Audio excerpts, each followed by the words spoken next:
AITA for not telling my boyfriend I'm moving out after I found out he cheated. I, 42F, have been with my boyfriend, 33M, for 4 years. We've been living together for the past 2 years in a cozy apartment that we both picked out and made our home.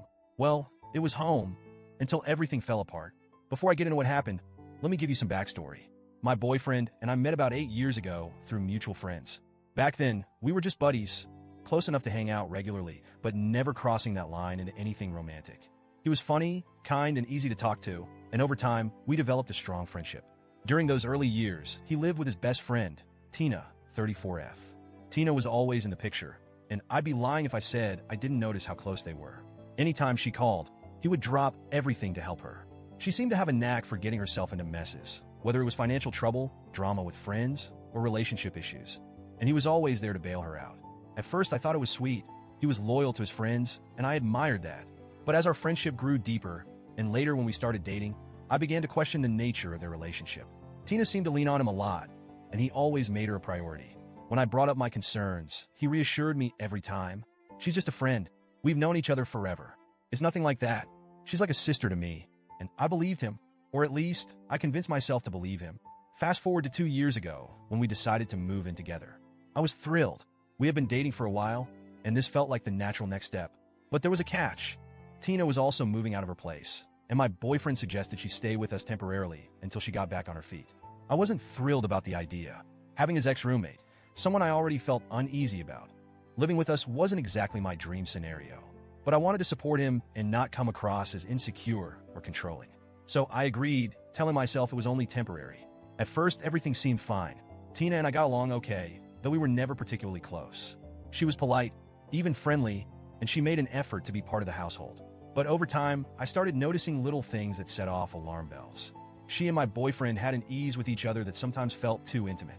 They'd share inside jokes, finish each other's sentences, and have conversations that excluded me entirely. Sometimes, I'd walk into the room, and they'd stop talking, almost like they didn't want me to hear what they were discussing. It was subtle, but it was there. I brought it up to my boyfriend once, and he brushed it off. "You're overthinking it," he said. "Tina's like that with everyone." I wanted to trust him. I did trust him, or at least I thought I did. But 2 months ago, that trust was completely shattered. It started with small changes in his behavior. He became distant, spending more time on his phone and less time talking to me. He'd leave the room to take calls or hide his screen when I walked by. At first, I tried to give him the benefit of the doubt. Maybe he was stressed from work. Maybe it was just a phase. But the nagging feeling in my gut wouldn't go away. One night, I couldn't take it anymore. While he was asleep, I grabbed his phone and started going through his messages. I know, invading someone's privacy is a huge breach of trust. But at that moment, I felt like I had no other choice. And what I found confirmed my worst fears. There were texts between him and Tina. Explicit texts.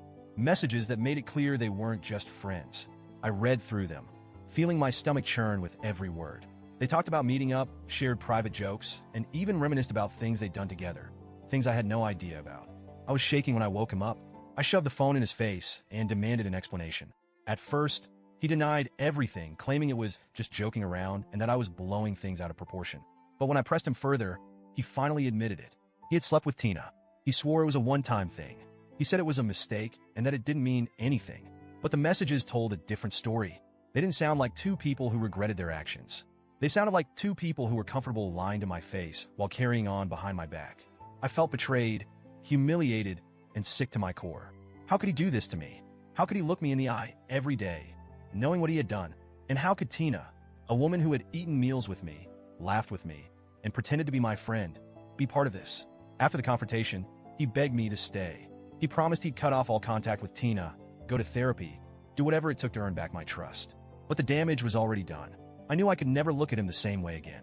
That's when I decided I was done. Over the past few weeks, I've been quietly making arrangements to leave. I found a new apartment, signed the lease, and hired movers. My plan is simple. Wait until he goes to work, pack up my things, and leave. I'll leave him a letter explaining why, but I'm not telling him ahead of time. I know this might sound cold, but I don't feel like I owe him anything. He made his choices, and now he has to deal with the consequences. I've already spent too much time and energy on someone who clearly didn't value me. I also know this will put him in a tough spot. He can't afford our current place on his own, and with the lease ending soon, he'll have to scramble to find a new place. Part of me feels guilty for leaving him in the lurch, but another part of me feels like he brought this on himself. Some of my friends think I'm justified. They say he betrayed me, so I have every right to put myself first. But my sister thinks I'm being cruel. She says I should at least give him a heads up, so he can make arrangements. Honestly, I don't know. Am I being heartless? Or am I just doing what I need to do to protect myself? Oh, and for those wondering, Tina doesn't live here anymore. She moved out a month ago, though I suspect that was more about her convenience than any real remorse. So, Reddit, AITA for leaving without telling him?